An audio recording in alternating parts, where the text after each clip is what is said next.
बिस्मिल्लाहिर्रहमानिर्रहीम। अस्सलामु अलैकुम वरहमतुल्लाहि वबरकातुहू। आज हम एक इम्पोर्टेंट टॉपिक डिस्कस करने जा रहे हैं चैप्टर नंबर 5 का, जिसका नाम है डेवलपमेंट ऑफ चिक।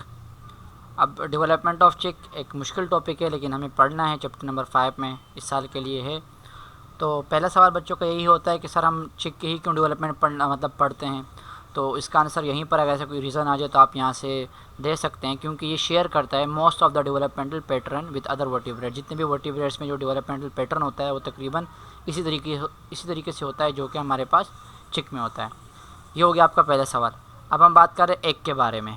एग हमारे पास जो हैन का एग है वो हमारे पास पॉलीलेसिटल टाइप होता है। पॉलीलेसिटल का मतलब होता है, पॉली का मतलब मैनी, लेसिटल मतलब आप योग समझ लें कि इसमें योग की तादाद बहुत ज़्यादा होती है। अगर आप यहाँ पर देखें तो योग की तादाद इसमें बहुत ज़्यादा होती है, इसीलिए हम इसको क्या कहते हैं, पॉलीलेसिटल टाइप कहते हैं। और इसके अलावा इन दिस टाइप ऑफ, अच्छा ये लिखा हुआ है इसका आंसर भी, क्योंकि इनॉर्मस क्वांटिटी ऑफ योग मौजूद होता है। It is release from the ovary as secondary oocyte। अब यहाँ पर ये एक नया कॉन्सेप्ट है कि भाई ये रिलीज़ होता है, क्योंकि आपने चैप्टर नंबर 4 में पढ़ा था कि जब oogenesis होती है तो आपके पास मेच्योर ओवम निकलता है। लेकिन यहाँ ये कह रहे हैं कि भाई it is release from the ovary, ये ओवरी से रिलीज़ होता है एज आ सेकेंडरी oocyte। तो यहाँ पर ये एक नई चीज़ है आपके पास आती है, क्योंकि आपने पढ़ा था कि भाई हम ओवम निकलता है ओवरी से, लेकिन ये कह रहे नहीं भाई सेकेंडरी oocyte के तौर पर ही निकलता है, जो कि बाद में फर्टिलाइजेशन करने, जब फर्टिलाइजेशन हो रही होती है तो उस वक्त ये सेकेंडरी oocyte कन्वर्ट हो जाता है मेच्योर ओवम में। ये चीज़ मैं आपको बताता हूँ अभी। और इसका जो प्रोटोप्लाज्म होता है बिल्कुल ऊपर वाले स्मॉल जगह पर होता है, जिसको हम कहते हैं ब्लास्टोडिस्क या फिर जर्मिनल डिस्क। और ये जो एरिया है इसको हम कहते हैं एनिमल पोल, क्योंकि यहीं पर एनिमल पोल की डेवलपमेंट होती है। आप यूँ समझ लें कि भाई जब स्पर्म और ओवम आपस में फर्टिलाइज होगा तो जो जाइगोट बनेगा वो ये रहा, सही है। बाकी जितनी भी चीज़ें वो प्रोटीन वगैरह है योग के, अभी आपको बताता हूँ इसके बारे में। अच्छा जनाब, अभी मैं आपको सेकेंडरी oocyte बता रहा हूँ सबसे पहले। तो अगर आप यहाँ देखें oogenesis का प्रोसेस अगर आपने पढ़ा चैप्टर नंबर 4 के अंदर, तो उसमें आपने पढ़ा था कि भाई oogonia होता है हमारे पास 2n नंबर का, जिसमें माइटोसिस होगी। तो माइटोसिस में आपको पता है कि नंबर ऑफ क्रोमोसोम सेम रहते हैं, तो नंबर ऑफ क्रोमोसोम सेम रह गए। oogonia यहाँ पर माइटोसिस हो गए, 2 oogonia हमारे पास बन गए। फिर हर एक के अंदर दोबारा माइटोसिस हुई तो 1 के 4 बन गए, सही है। अब इसमें ये जो एक है, हमने इस एक को उठा के यहाँ पर उसकी ग्रोथ करवाई। ग्रोथ होने के बाद ये कन्वर्ट हुआ, ये हुआ प्राइमरी oocyte में। किस में कन्वर्ट हुआ? प्राइमरी oocyte में। अभी तक म्योसिस स्टार्ट नहीं हुई, ये सारी माइटोसिस हो रही है। अब जो म्योसिस स्टार्ट होगी वो होगी प्राइमरी oocyte के अंदर। तो आपको पता है म्योसिस के होते हैं 2 स्टेज, एक होता है म्योसिस 1, एक होता है म्योसिस 2। ये 2 आपके पास हैं। म्योसिस 1 में क्या होता है? म्योसिस 1 को हम रिडक्शन फेज भी कहते हैं, जिसमें जो हमारे पास प्राइमरी oocyte है, जब इसमें म्योसिस 1 होगी तो ये जो प्राइमरी oocyte है ये कन्वर्ट होगा 2 बॉडीज़ में। एक कहलाएगी पोलर बॉडी, मैं इसका नाम लिखना पता नहीं कैसे भूल गया हूँ, लेकिन यहाँ पर मैं लिख देता हूँ, पोलर बॉडी। तो ये एक हमारे पास है पोलर बॉडी ये वाली, और दूसरे हमारे पास है सेकेंडरी oocyte। ये हमारे पास म्योसिस 1 हो गया, सही, ये ओवरी के अंदर हो रहा है। अब इसमें ये लिखा है, ये सेकेंडरी oocyte आपको पता चल गया कि भाई किस तरह बनता है। प्राइमरी oocyte जब म्योसिस 1 करता है तो सेकेंडरी oocyte बन गई और एक पोलर बॉडी बन गई। तो जो ओवरी होती है हमारे पास हैन की, उससे सेकेंडरी oocyte के तौर पर आपके पास जो ओवम होता है वो रिलीज़ होता है। बाद में जब फर्टिलाइजेशन हो रही होती है, यहाँ पर आप देखें जब फर्टिलाइजेशन हो रही होती है, जो मैच्योर ओवम होता है, तो वो मैच्योर ओवम किस तरह बनता है कि जब स्पर्म आता है, जो सेकेंडरी oocyte जो म्योसिस 2 की डिवीजन है वो कंप्लीट करता है, और कंप्लीट करने के बाद ये एक और पोलर बॉडी बनाती है, और आपके पास एक और क्या बनाती है? Polar body. एक और पोलर बॉडी हो गई, ये एक और पोलर बॉडी है, और ये एक और पोलर बॉडी है। तो म्योसिस 2 के नतीजे में जो पोलर बॉडी 1 है ये डिवाइड होकर 2 पोलर बॉडीज़ बनाएगी, और जो सेकेंडरी oocyte है वो डिवाइड होने के बाद एक पोलर बॉडी और एक मेच्योर ओवम बनाएगा। और हमें इसी का काम है मेच्योर ओवम का, क्योंकि यही मेच्योर ओवम फिर फर्टिलाइज करेगा स्पर्म के साथ, और क्या बनाएगा? जाइगोट बनाएगा, सही है, जो कि हमारे पास एनिमल पोल पे प्रेजेंट होता है, जो कि मैंने कहा यहाँ पर मौजूद होता है। तो ये फर्टिलाइजेशन के बारे में, it is the process of fusion of sperm with ovum. Ovum के साथ फर्टिलाइज होगा, किस तरह होगा आपको पता चल गया भाई, सेकेंडरी oocyte से जब स्पर्म आएगा उसके बाद वो दूसरी जो अपने फेज है वो कंप्लीट करेगा। इन हैन द फर्टिलाइजेशन इज़ इंटरनल, जाहिर सी बात इंटरनल ही होती है। आपके पास एम्फीबियंस और फिशेस की एक्सटर्नल होती है, क्योंकि उसमें वाटर की रिक्वायरमेंट होती है। बाकी बर्ड्स, मैमल्स और रेप्टाइल्स वो तकरीबन मतलब इंटरनली होती है उसके अंदर। That is it occurs inside the terminal part of the oviduct, oviduct के अंदर होती है, सही है। देखिए यहाँ पर भी लिखा हुआ है the secondary oocyte during fertilisation, जब फर्टिलाइजेशन हो रही होगी, जब स्पर्म आएगा तो undergo second maturation division to become a mature ovum. ये जो सेकेंड डिवीजन है ना ये वाली, ये बाद में कंप्लीट होगा जब आपके इसके पास स्पर्म आएगा, तो ये जल्दी जल्दी सेकेंडरी oocyte क्या करेगा? कन्वर्ट हो जाएगा इसके अंदर मेच्योर ओवम के अंदर, जो फिर फर्टिलाइज होने के बाद जाइगोट बनाएगा। अच्छा जनाब, और it release 2 polar bodies, 2 polar bodies भी हो गई। टोटल हमारे पास कितनी पोलर बॉडीज़ हो गई? 3, जो कि बाद में जाके डिजनरेट हो जाएगी। इसका हमारे पास कोई काम नहीं है। अच्छा जनाब, अब फर्टिलाइज ओवम ही सिर्फ नहीं होता, बाकी भी चीज़ें होती हैं during its way through the oviduct. अब जैसे ओविडक्ट से जाएगी, मैं अगर आपको ओविडक्ट बता दूँ, दिखा दूँ, ये देखें, ये हमारे पास ओवरी है। ओवरी से यहाँ से ये ओवरी क्या करेगा, अपना सेकेंडरी उस साइड यहाँ से भेजेगा, जो कि रास्ते में जैसे इतना आते जाएगा, और यहाँ से क्या आएगा, स्पर्म आएगा। तो स्पर्म और ओवरी का यहाँ कहीं बीच में कहीं पर, सॉरी ओवरी का नहीं, ओवम का यहाँ पर में सेकेंडरी उस साइड का यहाँ कहीं मतलब मिलेंगे दोनों, और जो सेकेंडरी साइड है वो कन्वर्ट हो जाएगा ओवम के अंदर, दोनों की फर्टिलाइजेशन होगी, और फिर आगे आगे वो यहाँ से जाएगा।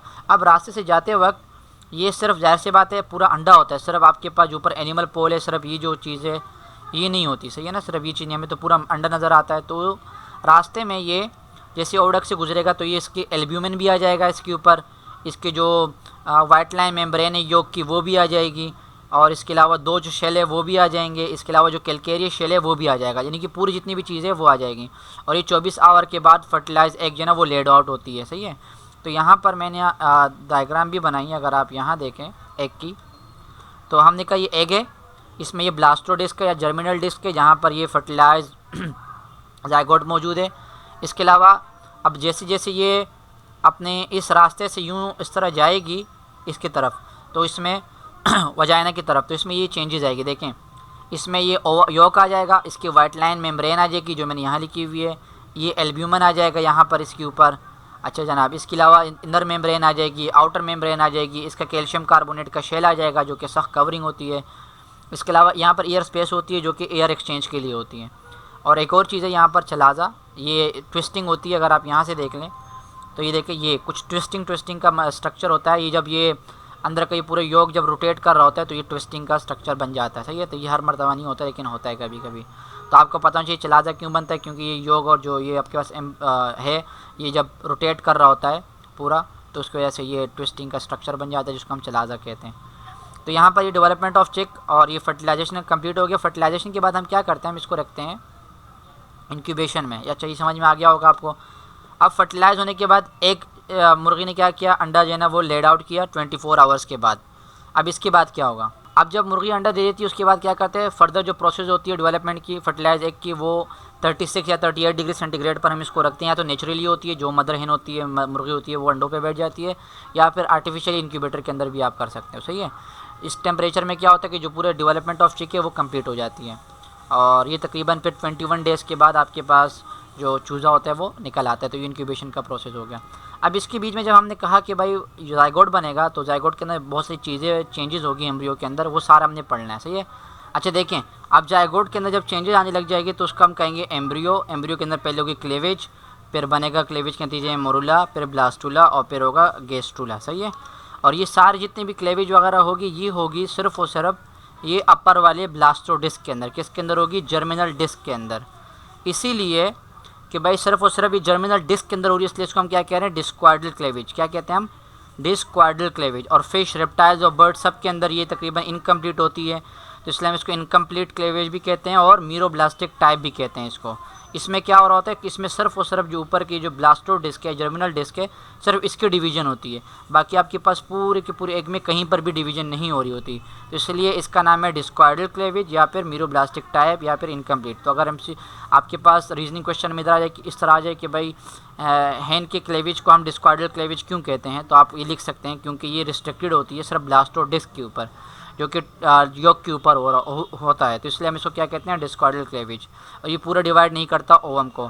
फिश के अंदर भी यही होती है, रेप्टाइल्स के अंदर भी और बर्ड्स के अंदर भी, इसलिए हम इसको मीरोब्लास्टिक और इनकम्प्लीट क्लेवेज भी कहते हैं। अब देखें ये जो आपके पास डायग्राम है ना, ये आपके पास कैसे हैं कि जब ये हमारे पास ये जो ब्लास्टो डिस्क है, अब हम यहाँ ऊपर से देख रहे हैं, कहाँ से देख रहे हैं, यहाँ से देख रहे हैं हम।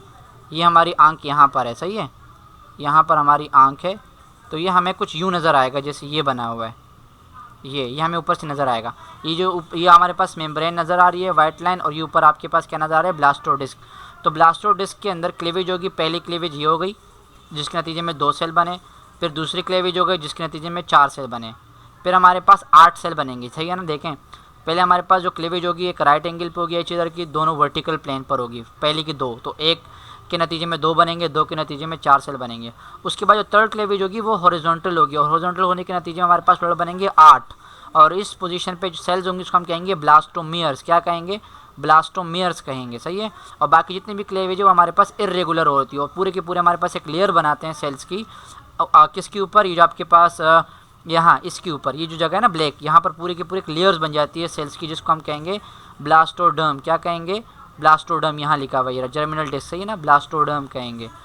अच्छा जनाब, अब इसके बाद ये साइटोप्लाज्मिक लोकलाइजेशन है। ये हमारे पास मतलब साइटोप्लाज्म लोकलाइज्ड हो रहे हैं, चेंज करें अपनी पोजीशन, ये लिखी हुई है, जो कि हमारे पास fate of each cells descendants के आगे की जो सेल्स बनेंगे उसके बारे में इंफॉर्मेशन इसके अंदर होती है। अच्छा, यहाँ पर हमारे पास क्लेवेज कंप्लीट होता है। क्लेवेज हमने क्या कहा कि भाई मीरोब्लास्ट एक डिस्क्वाइडल क्लेवेज है, पहले वर्टिकल होगी, फिर वर्टिकल होगी, 4 सेल बन गए, फिर हॉरिजॉन्टल होगी तो 8 ब्लास्टोमियर्स बनेंगे, इस तरह बहुत ज़्यादा। उसके बाद इरेगुलर होगी और इरेगुलर के नतीजे हमारे पास पूरी लेयर बनेगी जर्मिनल डिस्क के ऊपर, जिसको हम कहेंगे ब्लास्टोडर्म। क्या कहेंगे? ब्लास्टोडर्म। अब क्लेवेज के बाद हमारे पास बारी आती है मोरूला की। अच्छा जनाब, क्लेवेज के बाद हमारे पास अगला है मोरूला। अब देखें, जैसे क्लेवेज होती जाएगी तो हमारे पास जो एम्ब्रियो होगा वो बिल्कुल rounded mass of closely packed blastomeres, blastomeres हमने कहा सेल्स को कहते हैं, बहुत सारे सेल्स हो जाएंगे जो कि बिल्कुल क्लोजली पैक होंगे, जो कि नज़र आएंगे किस तरह? मलबरी। अब देखिए मैंने क्या मलबरी की तस्वीर डाउनलोड की, अगर आप इसको गौर से देखें तो आप जो है थोड़ा सा सोचें तो आपको अंदाज़ा हो जाएगा कि जब सेल्स मुसलसल डिवाइड करेंगे और आपके पास सेल्स बनेंगे तो कुछ इस तरह की अपीयरेंस हो जाएगी। बाकी यहाँ मैंने बनाया भी है कि हमारे पास ऊपर जो ब्लास्टो डिस्क इसके अंदर मजीद डिवीजन होगी और आपके पास इस तरह के पूरा का पूरा मास होगा, जो कि बहुत सारे उसके अंदर सेल्स होंगे, जो कि अपीयरेंस में किस तरह होंगे? मलबरी की तरह। तो इसको हम क्या कहेंगे? इस वजह से हम इसको क्या कहते हैं? मोरूला कहते हैं। अब ये बहुत ज़्यादा शॉर्ट लिव्ड होता है क्योंकि ये डायरेक्ट चेंज होता है किसके अंदर? ब्लास्टुला के अंदर। अच्छा जनाब, अब मोरूला बन गया। मोरूला के बाद हमारे पास स्टेप आता है ब्लास्टुला। अब ब्लास्टुला में क्या होता है? देखिए ये मेरे पास मोरूला बना हुआ है जिसमें मैंने कहा मलबरी शेप की अपीयरेंस होगी। अब इसमें क्या होगा कि जो हमारे पास सेल्स होंगे ये अपनी जो आपके पास ये जो यॉक है इसके ऊपर अपनी 2 लेयर्स में आपके पास क्या हो जाएंगे? डिवाइड हो जाएंगे। देखें, इट अपीयर्स व्हेन द ब्लास्टोडर्मल जो सेल्स है वो स्प्लिट हो जाएंगे 2 लेयर्स में। एक अपर कहलाएगी हमारे पास एपीब्लास्ट, जो कि मैंने यहाँ बनाई हुई है, ये अपर वाली लेयर है जिसको हम एपीब्लास्ट कह रहे हैं, और एक नीचे वाली लेयर है जो कि हमारे पास हाइपोब्लास्ट है, और इसके अंदर एक कैविटी बन जाएगी जिसको हम कहेंगे सेगमेंटेशन कैविटी, या फिर उसको हम कह सकते हैं ब्लास्टोसील। क्या कहेंगे? ब्लास्टोसील। ये देखिए आप नज़र आ रहे हैं आप लोगों को, सही है। यहाँ पर ये ब्लास्टोसील है, एक ऊपर की कैविटी लेयर बन जाएगी जिसको हम एपीब्लास्ट कहते हैं, एक नीचे की लेयर बन जाएगी जिसको हम हाइपोब्लास्ट कहेंगे। इस स्टेज को हम कहते हैं ब्लास्टुला। अब देखिए यहाँ पर ये ब्लास्टुला ख़त्म नहीं होता। अब हमारे पास क्या होता है कि जो हाइपोब्लास्ट के सेल्स है ये यहाँ से थोड़े अपर की तरफ मतलब मूव करना स्टार्ट हो जाता है, यानी कि यहाँ से अपवर्ड मूवमेंट स्टार्ट कर देते हैं। आप यहाँ देख सकते हैं इस सेल्स को और इन सेल्स को देखो, फ़र्क नज़र आएगा आपको। यहाँ के जो हाइपोब्लास्ट के जो सेल्स थे वो थोड़े अपवर्ड मूवमेंट किए, जिसकी वजह से एक नीचे एक एरिया नज़र आया, उस एरिया को हम कहते हैं एरिया पेलोसिडा। देखें वही एपीब्लास्ट है, वही ब्लास्टोसील है, वही हाइपोब्लास्ट है, लेकिन हाइपोब्लास्ट के सेल्स अपवर्ड मूवमेंट की वजह से उन्होंने एक एरिया नज़र आ गया पीछे, जिसको हम कह रहे हैं एरिया पेलोसिडा। लेकिन हाइपोब्लास्ट की जो सेल्स है वो 2 जगह से जो है ना अभी भी कनेक्शन में, यानी कि 2 जगह से अभी भी ऊपर नहीं हुए, तो ये वाला एरिया और ये वाला एरिया, इसको हम कहते हैं एरिया ओपेका, सही है। जो सेंट्रल वाला रीजन है इसको हम कहते हैं एरिया पेलोसिडा। आप यहाँ देख लें, इट इज़ द एम्ब्रियोनिक स्टेजमेंट जिसमें हमारे पास फ्लूइड कैविटी हो जिसको हम कहते हैं सेगमेंटेशन कैविटी या ब्लास्टोला। अच्छा, अब ये कब बनता है? जब ब्लास्टोडर्मस सेल जो है स्प्लिट करते हैं 2 सेल्स में, एक हमारे पास एपीब्लास्ट होता है, एक हमारे पास हाइपोब्लास्ट होता है। अच्छा, अब हमारे पास जो मार्जिनल सेल्स हैं वो ब्लास्टोडर्म के वो ऊपर की तरफ होने लग जाते हैं योग से, जिसको हम कहते हैं एरिया, सेंट्रल रीजन से ऊपर होने लग जाते हैं, इसको हम कहते हैं एरिया पेलोसिडा, और 2 जगह से वो अनसेपरेटेड रहती है जिसको हम कहते हैं एरिया ओपेका। और यहीं पर ये वो स्टेज है ब्लास्टोबास्टुला जिस पर हैन जो है ना वो अपने एग को क्या करती है? लेड आउट करती है। यहाँ तक हमारे पास 24 आवर्स कंप्लीट होते हैं। अब इसके बाद वाला जो प्रोसेस है गेस्टुला, ये हैन के अंदर नहीं होता, बल्कि जब एग डेवलप मतलब एग जब ले आउट हो जाती है उसके बाद ये प्रोसेस होता है। अब जो हमारे पास नेक्स्ट स्टेज है ब्लास्टुला के बाद होता है, ये ब्लास्टुला बन गया, आपको ये सेल्स वगैरह नज़र आ रहे हैं, वो होता है गेस्टुला, सही है। तो ये गेस्टुला क्या होता है? Next stage followed by blastula, उसको हम कहते हैं गेस्टुला, और प्रोसेस को हम कहते हैं गेस्टुलेशन। अगर आप ये गौर से देखें ये वाली डायग्राम और जो मैंने बनाई है ये वाली डायग्राम करीब से, तो देखिए आपको ऐसे ही नज़र आएगा कि ये area pellucida, area ओपेका, epiblast, blastocoel और हाइपोब्लास्ट बिल्कुल सेम। यहीं पर देखें ये ब्लास्टोडिस्क है आपके पास, ये ब्लास्टोसील है, सही है ना, जो हम ब्लास्टोसील मैंने यहाँ पर भी बनाई है, ये रहा ब्लास्टोसील। फिर ऊपर एपीब्लास्ट है, ये एपीब्लास्ट वाली लेयर, ये हाइपोब्लास्ट वाली लेयर, सही है। अच्छा, गेस्टुला में क्या होता है कि जो सेल्स होते हैं वो माइग्रेट करते हैं। माइग्रेट कैसे करते हैं बताता हूँ। हमारे पास 3 लेयर्स बनती है गेस्टुला की प्रोसेस में, हमें बनते हैं हमारे पास 3 लेयर, जिसको हम कहते हैं एक्टोडर्म, मीजोडर्म और एंडोडर्म, सही है। 3 लेयर्स हैं हमारे पास, एक्टोडर्म, मीजोडर्म और एंडोडर्म। अब ये कैसे बनते हैं वो बताने हैं हमने। अच्छा, अब देखें ये जो ऊपर अभी हमने पढ़ा ना, ये देखिए अभी यहाँ पर थोड़ा सा समझना है आप लोगों को। एपिब्लास्ट, हाइपोब्लास्ट वगैरह सारा मैंने पढ़ा। अब मैंने इसको फॉर एग्ज़ाम्पल यहाँ से मैंने काटा, सही है ना, यहाँ से मैंने कट लगाया इसके ऊपर। तो अब आपको पता है कि भाई इसके पीछे भी सेल होंगे बहुत सारे। तो हम सामने से देख रहे हैं ना, आप किसी चीज़ को सामने से देखते हैं, हमें सब सामने का नज़र आता है, लेकिन उसके पीछे भी तो सेल होंगे। तो यहाँ से काटने के बाद ये जो नीचे वाला एरिया है वो यहाँ से मैंने, इसका ये नीचे वाला जगह है, सही है ना, ये पूरा योग के नीचे की तरफ, योग की जो लेयर है योग की जो लेयर है वो है। और इसके अलावा आपके पास ये हाइपोब्लास्ट है, बीच में ये ब्लास्टोसील है, ये एपिब्लास्ट है, ये एरिया पेलोसिडा है, ये ओपेका है और ये पेलोसिडा है, सही है। अब इसी तरह ये एपिब्लास्ट की लेयर पीछे तक जाएगी, सही है ना, यहाँ तक पूरा पीछे तक जाएगी। और इसी तरह हाइपोब्लास्ट की लेयर भी पूरे पीछे तक जाएगी। और यहाँ पर बहुत सारे सेल होंगे, यहाँ पर भी ये पूरे सेल होंगे, यहाँ पर भी पूरे सेल होंगे, ये एपिब्लास्ट और हाइपोब्लास्ट के, सही है। तो ये चीज़ अगर आपको समझ में आ गई तो बाकी आप लोग को आसान हो जाएगा। अब होता क्या है, अगर आप लोग यहाँ साथ साथ देखते जाएँ तो बीच में यहाँ पर ये जो एपिब्लास्ट है, अब आपको पता है कि भाई नीचे हाइपोब्लास्ट की लेयर है पूरी की पूरी, और ऊपर क्या आपके पास एपिब्लास्ट की लेयर है पूरी की पूरी। अब इनके बीच में आप लोगों को पता है बहुत क्या है आपके पास, इसके बीच में आपके पास एक खाली एरिया है जिसको हम कह रहे हैं ब्लास्टोसील। यहाँ पर मैंने कहा था ना ब्लास्टोसील, एक पूरी खाली एरिया है यहाँ पर। तो अब होता क्या है, जो आपके पास जो ऊपर एपिब्लास्ट है यहाँ पर एक स्ट्रीक बनती है। क्या बनती है? स्ट्रीक। इस स्ट्रीक को हम कहते हैं प्रिमिटिव स्ट्रीक। अगर आप यहाँ भी देखें तो आपको पता चल जाएगा कि इसको हम कहते हैं प्रिमिटिव स्ट्रीक। क्या कहते हैं हम इसको? प्रिमिटिव स्ट्रीक कहते हैं। ये यहाँ पर ऊपर जो एपिब्लास्ट की लेयर है इसके ऊपर बनती है। और प्रिमिटिव स्ट्रीक जो हमारे पास ग्रूव है, ग्रूव कहते हैं किसी भी जो से जगह में जैसे ये अंदर की तरफ गया हुआ है तो इस तरह ग्रूव बनता है। और आप लोगों को पता होगा कि भाई ऊपर एपिब्लास्ट है, नीचे हाइपोब्लास्ट की लेयर है और इसके बीच हमारे पास बहुत सारा एरिया है, जगह है हमारे पास। अब यहाँ पर एक ग्रूव बन गई, यानी कि एक इन्वेजिनेशन बन गई अंदर की तरफ। अब अंदर की तरफ इन्वेजिनेशन बनने के बाद इसको हम कहते हैं प्रिमिटिव स्ट्रीक। क्या कहते हैं? Primitive streak. और इसकी ऊपर इधर वाले साइड पर है हमारे पास, ये जहाँ पर ये ब्लू निशान है इसको थोड़ा सा इधर कर दें, यहाँ पर हमारे पास एक स्वेलिंग हो रही होती है। यहाँ पर ये प्रिमिटिव स्ट्रीक की बिल्कुल इस कोने पर एक स्वेलिंग हो रही होती है जिसको हम कहते हैं प्रिमिटिव नोट या फिर हैंसन नोट। अगर यहाँ मैं बना के दिखाऊँ तो ये प्रिमिटिव स्ट्रीक है आपके पास, और यहाँ पर ये प्रिमिटिव नोट हो जाएगा आपके पास। क्या हो जाएगा? प्रिमिटिव नोट हो जाएगा। अब होता क्या है कि प्रोसेस, यहाँ पर एक प्रोसेस स्टार्ट होता है, उसमें होता है, उसको हम कहते हैं मीडियल मूवमेंट। क्या कहते हैं हम उसको? Medial movement. यहाँ लिख देता हूँ मैं, मीडियल मूवमेंट।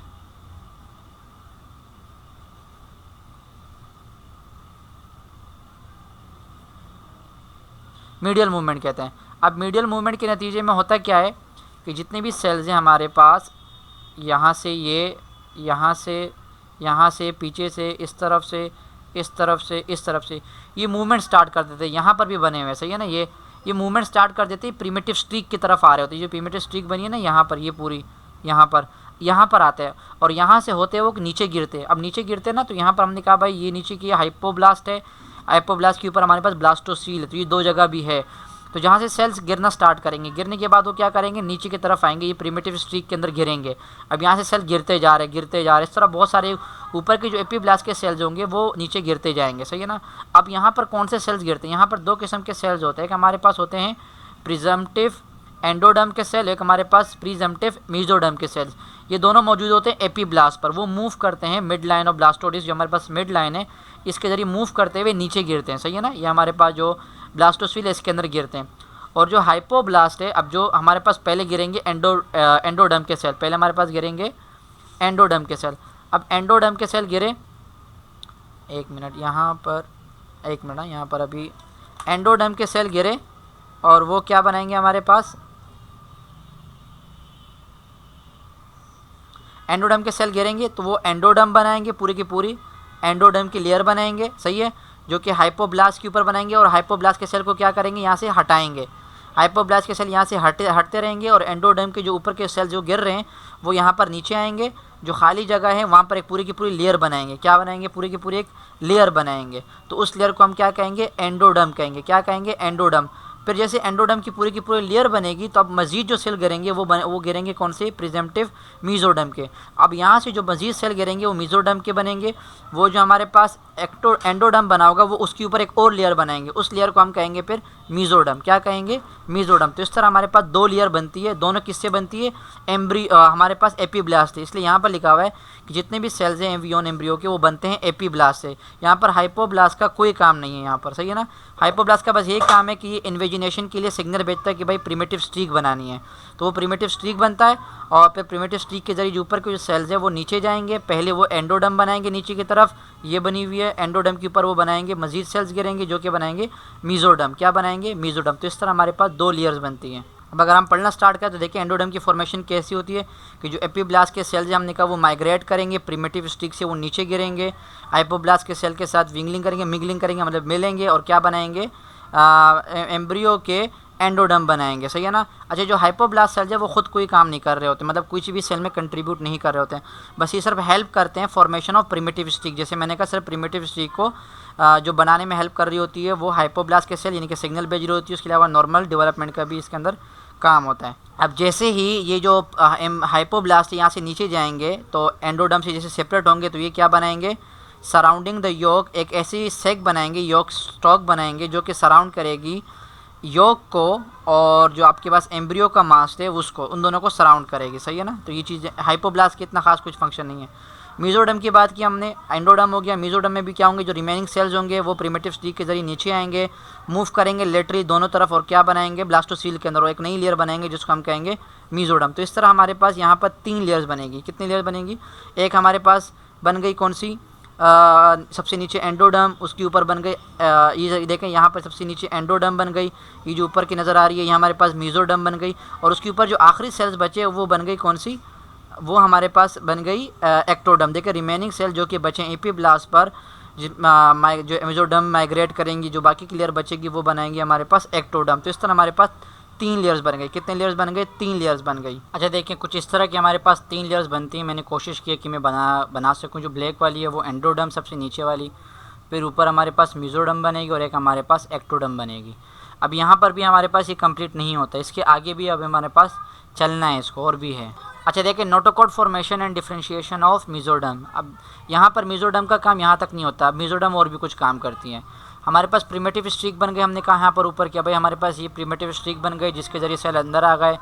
अब जो हमारे पास cells of the primitive knot migrate forward into the germinal cavity, जो हमारे पास ये जो हैंसन नोट था या फिर हमारे पास प्रिमिटिव नोट था ये आगे की तरफ आएगा और ये बनाएगा एक rod sub germinal cavity to form a rod of cells. एक सेल्स बनाते हैं जिसको हम कहते हैं नोटोकॉर्ड, सही है, जो कि बिल्कुल न्यूरल प्लेट के नीचे होता है। अब न्यूरल प्लेट क्या होता है वो बाद में बताऊँगा। अब यहाँ पर यूँ समझ लें कि जो मेसोडर्म के सेल्स है ये कुछ यहाँ से माइग्रेट करेंगे, कुछ यहाँ से माइग्रेट करेंगे, और जो हमारे पास प्रिमिटिव नोट होगा या हैंसन नोट था वो आगे की तरफ आएगा और यहाँ पर एक और मेसोडर्म और एंडोडर्म और एक्टोडर्म के दरमियान एक और प्लेट बनाएगा, एक और रोड बनाएगा जिसको हम कहेंगे नोटोकॉर्ड। किस तरह भी बताता हूँ आपको। अच्छा देखिए अब यहाँ पर आप देख सकते हैं जो ऊपर वाली लेयर थी इसको मैंने हटा दिया, तो अब होगा क्या कि जो हमारे पास जो नोट था हैंसन नोड या प्रिमिटिव नोड वो आगे की तरफ आ जाएगा और कुछ मेसोडर्म के सेल्स मिलकर क्या बनाएंगे, एक नोटोकॉर्ड बनाएंगे। क्या बनाएंगे, नोटोकॉर्ड। इसके अलावा ये हमारे पास अभी भी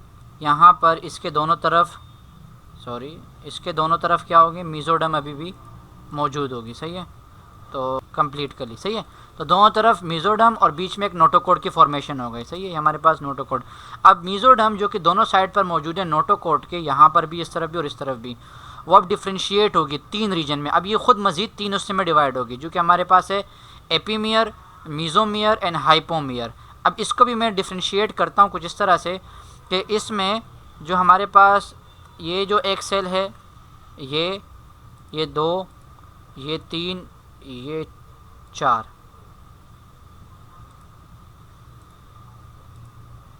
ये होगा 4। इसको हम एक नया कलर देते हैं, जैसे कि ये हो गया हमारे पास एपीमियर, क्लियर है। अब इसके बाद जो दूसरी वाली लेयर होगी, जो दूसरे के सेल्स होंगे ये वाले, ये हमारे पास डिफ्रेंशिएट होंगे किसके अंदर, एक और कलर देंगे जिसका होगा नाम हाइपोमियर, और ये जो आखिरी के सेल्स होंगे ये वाले 1, 2, 3 और ये 4, ये 4 डिफ्रेंशिएट को हम इसको डिफ्रेंशिएट करेंगे एक और के अंदर, जो कि हमारे पास कहलाता है, इसको एक पिंक कलर दे देते हैं। चलो, ये 3 किस्म के लेयर बन गए। सही, 3 किस्म के हमारे पास जो मेसोडर्म थी वो 3 हिस्सों में डिवाइड हो गई। एक हमारे पास एपिमियर, ये रही एपिमियर, बीच में मेसोमियर और आखिरी वाली हाइपोमियर। इसी तरह यहाँ पर भी दूसरी तरफ भी इसी तरह होगा। सही है, ये दोनों तरफ हो गए। सही है ना।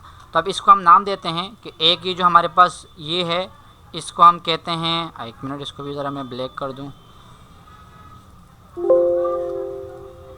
सही है, एक ये हो गया, एक हमारे पास ये येलो वाले सेल्स हो गए और एक हमारे पास ये पिंक वाले सेल्स हो गए। तो ये 3 है। सही है, एक हमारे पास है एपिमियर, EPIMER, एपिमियर। सेकेंड वन हमारे पास हो गया मेसोमियर, और जो थर्ड वन हमारे पास है वो हो जाएगा हमारे पास हाइपोमियर। क्या हो जाएगा? हाइपोमियर, हाइपोमियर। तो ये 3 हो गए। सही है, तो ये 3 हो गए। एक अब मेसोडर्म यहाँ डिफ्रेंशिएट हो गए 3 लेयर में, एक एपिमियर, एक मेसोमियर और एक हाइपोमियर। यहाँ पर भी हम पढ़ लेते हैं अच्छा, अब हमारे पास एपिमियर, मेसोमियर और हाइपोमियर बन गया। अब जो एपिमियर है वो ब्रेक होती है longitudinally into 2 metamerically arrange segments on somites which break later give rise muscle axial skeleton in connective tissue. अब जो हमारे पास ये जो एपिमियर है ये आगे जाकर एक हमारे पास बड़े बड़े सेल्स बनाएंगे, बड़े बड़े सेगमेंट्स बनाएंगे, जिसको हम कहते हैं सोमाइड्स। क्या कहते हैं हम इसको? सोमाइड्स। अगर मैं आपको यहाँ दिखा सकूँ तो ये आप देखें, ये बीच की नोटोकोड है पूरी की पूरी, और इसके दोनों तरफ ये आपके पास सोमाइड्स है। ये देखें, ये यहाँ पर ये सोमाइड बना हुआ है, ये सोमाइड बना हुआ है। अगर आप देखें यहाँ पर ये ब्लॉक किस्म के, देखिए एक ब्लॉक, दो, दूसरा ब्लॉक, तीसरा ब्लॉक, इस तरह भी तीनों ब्लॉक। तो ये क्या है? ये जो बीच की नोटोकोड है वो ये रही नज़र आ रही है आपको, ये बीच की नोटोकोड है, ये लिखा हुआ है नोटोकोड। और ये जो एपिमियर है ये चेंज होंगी किसके अंदर? सोमाइड्स के अंदर। किसके अंदर? सोमाइड्स के अंदर। तो ये हो गया कि एपिमियर क्या बनाएगा। और ये फिर एपिमियर जो सोमाइड्स है ये आगे जाके क्या बनाएंगे? आपके पास मसल्स बनाएंगे, एक्सियल स्केलेटन बनाएगा। एक्सियल स्केलेटन आपको पता होगा, जो आपके रिब्स वगैरह है, आपका नोटोकोड वगैरह, ये, और कनेक्टिव टिश्यूज़ बनाएंगे। अच्छा, 24, अब ये आपको एपिमियर का समझ आ गया। 24 आवर्स की इंक्यूबेशन के बाद जो लेटरल प्लेट है, लेटरल प्लेट हमारे पास कौन सी है? मेसोडर्म की हाइपोमियर है। क्या है? हाइपोमियर। वो डिफ्रेंशिएट होगी 2 लेयर में। अब ये खुद भी जो हाइपोमियर है ये मजीद डिवाइड होगी 2 लेयर में। एक हमारे पास सोमेटिक लेयर होगी, एक हमारे पास प्लांटनिक लेयर होगी। अब मैं इसको बना के दिखाता हूँ। अच्छा, देखिए अब यहाँ पर आप लोगों को नज़र आएगा जो हमने हाइपोमियर बनाई थी, यहाँ पर ये रही हाइपोमियर। यहाँ से मैं हाइपोमियर को अब रिमूव कर देता हूँ। लेकिन ये आपको पता चाहिए कि हाइपोमियर की जो लेयर है वो मज़ीद अब 24 घंटे की इंक्यूबेशन के बाद, अभी हमने पढ़ा कि 24 घंटे इंक्यूबेशन के बाद जो लेटरल मेसोडर्म है जो कि हमारे पास हाइपोमियर है वो डिवाइड हो रही है 2 हिस्सों में। एक हमारे पास कहला रही है सोमेटिक लेयर, ये ऊपर वाली सोमेटिक लेयर, और एक हमारे पास कहला रही है स्प्लांक्निक लेयर। एक हमारे पास कहला रही है स्प्लांक्निक लेयर। सही है, तो ये हमारे पास सोमेटिक लेयर और ये स्प्लांक्निक लेयर, दोनों की तरफ, दोनों साइड पर। और इनके बीच में कैविटी, खाली कैविटी बाकी है। इनके बीच में एक खाली कैविटी है। अब इस कैविटी का नाम आप लोगों को तो मतलब आप लोगों ने सुना तो है, लेकिन मैं ये कंफर्म हूँ कि आप लोगों को याद तो बिल्कुल नहीं होगा। सही है, तो इस कैविटी को हम कहते हैं सिलोम। क्या कहते हैं हम इसको? सिलोम। सिलोम, जो कि अब आप लोगों को याद आया होगा कि आप लोगों ने ज़रूर सुना होगा सिलोम। उसमें आप लोगों ने कहा ना कि मेसोडर्मल लेयर से सिलोम बनती है। सही है ना, सिलोम। तो ये वही सिलोम है। तो यहाँ पर जो आपके पास फिर बाद में जाके आपका डाइजेस्टिव वगैरह जितने भी सिस्टम्स है वो बनाते हैं। तो ये सिलोम हो गया। तो ये सोमेटिक लेयर और स्प्लांक्निक लेयर के दरमियान जो आपके पास कैविटी है खाली, इसको हम कहते हैं सिलोम। क्या कहते हैं? सिलोम। अब यहाँ पर आप देखें कि हमारे पास एक ऊपर वाली हो गई आउटर लेयर सोमेटिक लेयर, ये आउटर लेयर होती है हमारे पास, और एक हमारे पास नीचे वाली लेयर है जिसको हम कह रहे हैं स्प्लांक्निक लेयर। क्या कह रहे हैं हम इसको? स्प्लांक्निक लेयर। जो स्पेस बच गया इन दोनों के दरमियान उसको हम कहते हैं सिलोम, जो कि बाद में एक्स्ट्रा एम्ब्रियोनिक रीजन जितने भी है वो सब बनाते हैं। अच्छा, अब बाद में देखिए जो सिमेट्रिक लेयर है ये फ्यूज़ होगी एक्टोडर्म के साथ। किसके साथ? एक्टोडर्म के साथ। और जो स्प्लांक्निक लेयर होगी ये फ्यूज़ होगी एंडोडर्म के साथ, और क्या बनाएंगे? सोमेटोप्ल्यूरा और स्प्लांक्नोप्ल्यूरा। अच्छा, देखें ये जो सोमेटिक लेयर है ना ये किसकी तरफ है? एक्टोडर्म के ऊपर, ये लिखा हुआ है। सही नहीं, ये एक्टोडर्म प्लस सोमेटिक लेयर। सही है, ये दोनों मिलके क्या बनाएंगे? यहीं पर आप लोग बताता हूँ, सोमेटोप्ल्यूर बनाएंगे। क्या बनाएंगे? सोमेटोप्ल्यूर। कौन कौन? एक्टोडर्म और सोमेटिक लेयर, यहाँ पर भी है एक्टोडर्म और सोमेटिक लेयर, यानी कि ये दोनों और ये दोनों फ्यूज़ होंगे, क्या बनाएंगे, सोमेटोप्लियोर बनाएंगे।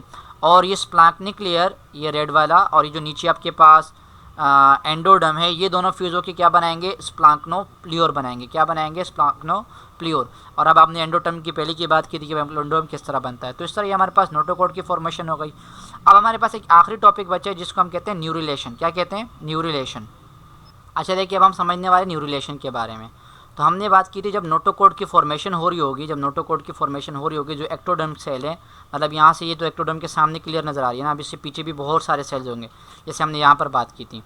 तो उसमें होगा क्या कि वहाँ पर कुछ सेल्स होंगे जो कि एरिया पेलोसिडा के होंगे। पेलोसिडा का कौन सा एरिया था, ये वाला, मतलब बीच का जो सेंटर वाला रीजन होगा, उसके कुछ सेल इस तरह होंगे जो कि बहुत ज़्यादा जल्दी डिवाइड करेंगे, और उसके नतीजे में क्या बनाएंगे, एक न्यूरल प्लेट बनाएंगे। देखिए ऊपर के सेल्स आपको नज़र आ रहे हैं, बाकी सेल से ये मुख्तलिफ हैं, सही है ना। यहाँ पर पूरी एक लेयर है लेकिन जो हमें नज़र नहीं आ रही, ये ऊपर की कुछ सेल्स नज़र आ रहे हैं जो कि बाकी सेल से मुख्तलिफ होंगे, सही है। 18 घंटे की इंक्यूबेशन के बाद ये बनना स्टार्ट हो जाते हैं न्यूरल प्लेट। फिर ये क्या होता है, ये न्यूरल प्लेट जब बनता है तो ये अंदर की तरफ धंसना स्टार्ट कर देता है, सही है ना। अगर आप यहाँ देखें ऑन द डोर्सल फेस, अच्छा, as the cell divide continuously, जब डिवाइड होंगे तो न्यूरल प्लेट जो बनेगी वो सिंक करेगी इनसाइड द एम्ब्रियो, एम्ब्रियो के अंदर की तरफ आएगी, सही है। और जो दोनों तरफ से एजेस है न्यूरल ग्रूव की, जो दोनों तरफ से जो एजेस होंगे, ये क्या करेंगे, एक दूसरे के टूवर्ड्स मूव करना स्टार्ट करेंगे और एक दूसरे के साथ क्या हो जाएंगे, फ्यूज़ हो जाएंगे। फ्यूज़ होने के बाद क्या बनाएंगे, एक पूरी की पूरी न्यूरल ट्यूब बनाएंगी, जो आपको नजर आई ना, न्यूरल ट्यूब, ये पूरा का पूरा न्यूरल ट्यूब। इसको यूँ समझ लें कि अगर एक पेज है या एक समझ लो कि एक रोटी है, अब रोटी को आप दोनों तरफ से गोल करेंगे ना, जैसे आप रोल बनाते हैं, तो वैसे बिल्कुल दोनों तरफ से जो न्यूरल एजेस होंगे वो यूँ एक दूसरे के करीब आएंगे। या आप अगर दुआ के लिए हाथ ऊपर करें तो जो आपके अंगूठे होंगे ना, उनको एक दूसरे के करीब लाने की कोशिश करें तो एक ग्रूव बनेगा, मतलब एक ट्यूब बनेगी। तो इस तरह एक ट्यूब बनती है जिसको हम कहते हैं न्यूरल ट्यूब। क्या कहते हैं, न्यूरल ट्यूब। ये न्यूरल ट्यूब बाद में आपके ब्रेन वगैरह के काम आते हैं, सही ना, ब्रेन, स्पाइनल कॉर्ड वगैरह। अच्छा, जब न्यूरल ट्यूब की फॉर्मेशन होती है तो यहाँ पर हम जो एम्ब्रियो होता है इसको हम कहते हैं न्यूरुला। क्या कहते हैं, न्यूरुला। और इस प्रोसेस को हम कहते हैं न्यूरुलेशन। तकरीबन 24 घंटे इंक्यूबेशन के बाद ये पूरा हो जाता है। Neural tape later gives off nervous system, जो आपका नर्वस सिस्टम होगा वो ये बनाएगा। नर्वस सिस्टम में क्या होता है, ब्रेन, स्पाइनल कॉर्ड वगैरह। तो यहाँ पर ये प्रोसेस आपका कंप्लीट होता है और आई होप सो कि कुछ ना कुछ आपको समझ में आया होगा। अगर आया है तो वेरी गुड, फिर भी कोई क्वेश्चन हो तो मुझसे ज़रूर पूछिएगा। थैंक यू सो मच, अल्लाह हाफिज़।